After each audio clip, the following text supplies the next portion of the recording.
Hey guys, this is Adel. Today I'm going to be being as transparent as I can about my story and how I started my agency. I don't like putting the label of like 6-7 figure agency because honestly it comes across as very not materialistic but just more of numbers. But yes, I mean, I could comfortably say this is a 6-figure agency. Yes, I do believe it can be a lot more, but I'm going to kind of dive deep into how I started this, just so you guys can understand this, whether if you're wanting to start an agency or kind of want to start any other business. And I think this will help you guys, and I'll try to get into the point. So first, I got kind of introduced to e-commerce while I was in college, right? So I watched an ad. It was actually, it's funny enough, it was Ty Lopez ad. And he was talking about drop shipping. So I looked into dropshipping, and what I ended up seeing was like, oh, okay, so there's this platform called Shopify, and this was back when Shopify was new, and this wasn't when like everyone was talking about dropshipping. So I looked it up, kind of like started watching videos on it. There wasn't too many videos on it on YouTube. If you guys know Dan Da Silva, that was the OG guy. He used to make videos on them, so I used to watch his videos. So like the first few stores didn't work. And then, keep in mind, I was still in college. So then I was like, you know what? Like this college stuff probably this can't be the only way. There has to be another way online. So then I opened up another dropshipping store and it started doing really well. My first store probably did around $25,000 to $30,000 in 1 month. But the profits were really small. The way I was advertising this was through memes. I wasn't advertising and doing paid ads the right way. So, I was kind of running ads, boosted ads. And obviously that's not a way you want to be running ads. So I was kind of like break even. My margins were really small. Then, I kept trying it again. So my second store, and that first store that I did semi well, was actually selling iPhone cases, right? So it was selling like Supreme iPhone cases, kind of like branded iPhone cases. And then my next store after that was actually a drone store. So we were selling outdoor drones, and I did this in the summer. It was like during like camping season, selling camping stuff with it. And then that store hit, right? So that store did $50,000 in 1 month. And during this time, I didn't really have a credit card. I didn't really understand like taxes and all that sort of stuff. So I was an authorized user from my dad. What I would do is like any of the ad spend that would come in, I would just give him the money for it. And then, I had Shopify payments, PayPal. And then as I was scaling, because I didn't really have history with them, I started getting these like holds on my payments, which obviously in an e-commerce business, that really messes up your business, right? Because, you're ordering products out, customers are ordering, but your money is not coming into you for you to use that money and fulfill those orders and, pay for ads.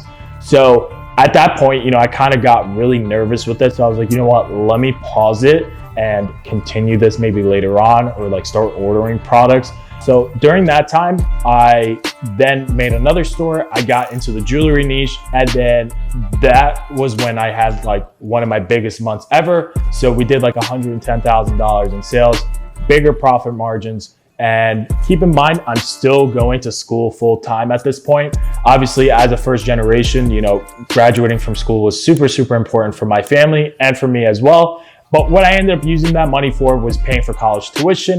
And obviously, when you start making money really like super young, especially online money, you start to realize you start to buy stuff and like get into like that materialistic zone, I would say. But yeah, this was all throughout college. I've worked jobs before that. But then after that, I realized one thing in dropshipping is that like you kind of pick up on a skill because you're wearing multiple hats, making the creatives, doing the copywriting, as well as doing the marketing. So you kind of had to pick up on all this sort of stuff.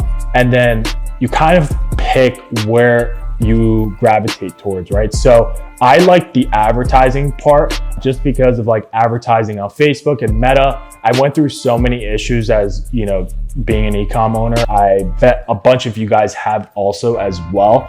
And I kind of liked solving like these mysteries with Facebook and like, why did my ad account get disabled, or why is this getting, rejected? And, I started running these ads and I got super hooked onto like the, KPIs and, how ads work and what makes people buy on digital platforms. So I kind of honed in on that. and I like doing it. And then I would post like my results on Instagram, and then here and there people would ask me if like I could run them ads. So during that time, I was like, what, let me lay off on the drop shipping. This is like coming to like 2020. I just had a store running. It was making money. And one of my biggest regrets during that time was not actually trying to scale it. I got super, super comfortable, and I was like, I'll just let it run. It's not that big of a deal. But that was probably one of the most important times to be scaling a business, right? Because everybody was locked in, everyone was shopping online. So throughout that time, I was like, let me try to transition to the agency side, right? And transitioning to the agency side, you obviously have to kind of have some sort of a skill. I wouldn't say to start an agency if you don't have any skills, right? So whether that's copywriting, content, web design, or even running ads, right? So mine, I guess you could say, was running ads, right? So I would post my results. I got like clients here and there. I didn't know exactly what to charge. I think I was undercharging, if anything. And then now we're gonna go forward a little bit. So graduated college and was doing this agency part-time while finishing college as well. Also starting an e-com brand with my partners as well. So there was a lot going on throughout this time. And I guess you could say this was kind of like the low moment, finishing college, starting up a new business. So it's kind of like figuring out what my next moves are gonna be. So what I did to first initially start and get my clients was, like I said before, I posted an Instagram story. It would get people asking me about what I do and what I can offer them. I probably got like 1 or 2 clients off of that. But another big thing was when I actually wanted to start and I wanted to showcase myself in front of doctors and med spas, was that I offered them free trials, right? So for example, a client I still work to this day actually had a marketing agency working with them, and they couldn't figure out this issue on Facebook. So I was like, what? I'll fix it for you, won't charge you. And I could also run your ads for you as well. And I looked at their ads that they were running, and I was like, what, I can do a lot better than this. So I fixed that issue, and she was so happy, right? I probably have screenshots of it, which I'll probably add somewhere in this video. And she didn't end up signing me on the spot because I believe maybe she had an agreement with her marketing agency. Anyways, 3 months, 6 months, 3 to 4 months goes by.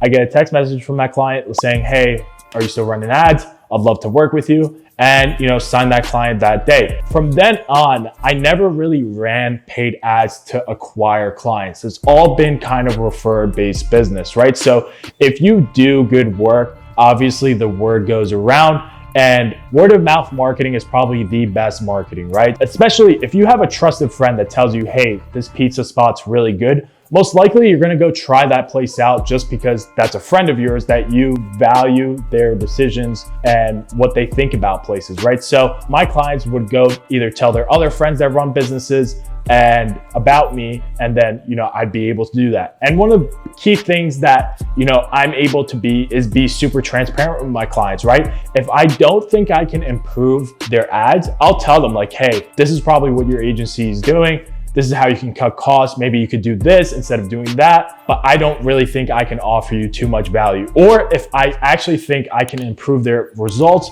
that's when I'll come in and, put my system in place and, scale their business or see exactly what their business needs to kind of get them to that next level. So signing off my first few clients, it was all referred based business, kind of doing good work for my clients. I had like 3 or 4 clients here and there, but I didn't really have a structure. So then after that, getting into, 2023, I signed a lot of short-term clients, and I was kind of like taking anybody as they come, which is a good thing and a bad thing. Obviously, you get to learn about the business, but at the same time, you're working with businesses maybe you aren't like looking forward to work with, or like it's almost like a hassle.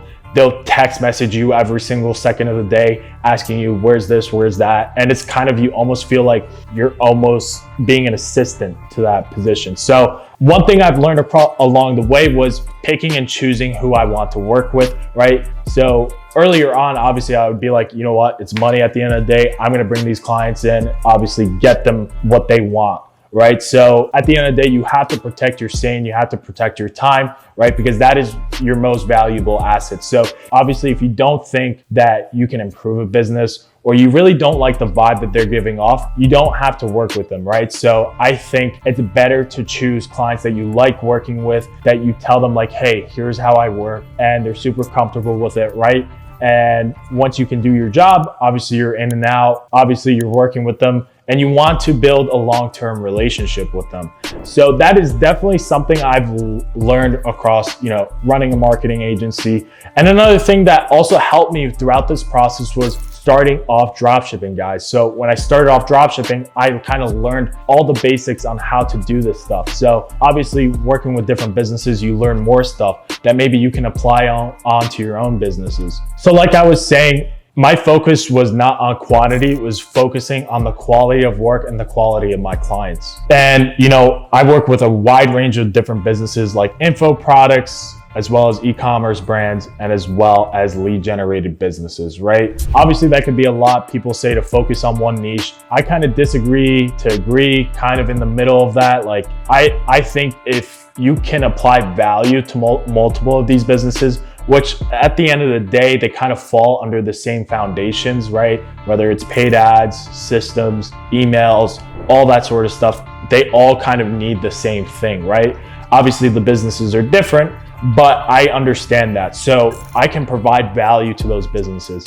So obviously managing these clients obviously takes a lot of time at the end of the day. Like I said, I'm a referred based business. I worked off referrals. I never spent $1 on running ads for my actual services. So right now, as transparent and vulnerable in front of the camera, I'm at a 6-figure agency. Like I said before, I don't like labeling it that way, but people look at it that way, like, oh, like how much does your agency generate, right? So at this point, like I look forward more to getting results. Of course, bringing in clients and signing off percentages and admin fees are super, super important. But I'm at a spot where it's just like, okay, how do we take this to the next level, right? So that's something where I had to put my ego aside and be like, all right, now we have to bring in an actual structure into this, right? Whether we need salespeople, we need account managers, we need account success managers, right? So like seeing the way these big time agencies run, still providing good quality work, which is, very hard to come by. In order to get to that next level, obviously you have to build a team.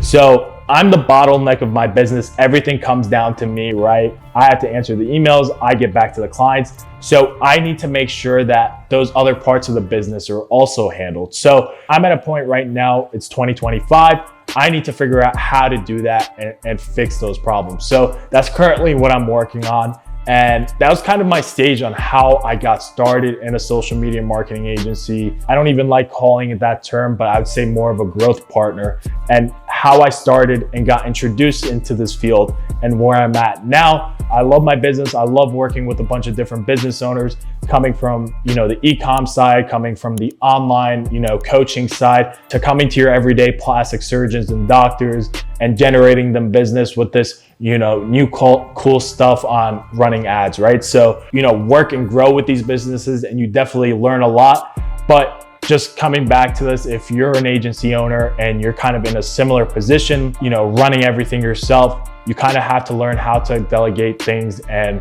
make things can run without you, right? So that's kind of how I started my agency and where I'm at right now. If you guys relate, leave a comment down below. If you guys are looking to work with a trusted agency like me, myself, we run Google ads, Facebook ads for lead generated businesses or even e-commerce businesses, as well as info products. Click the link down below.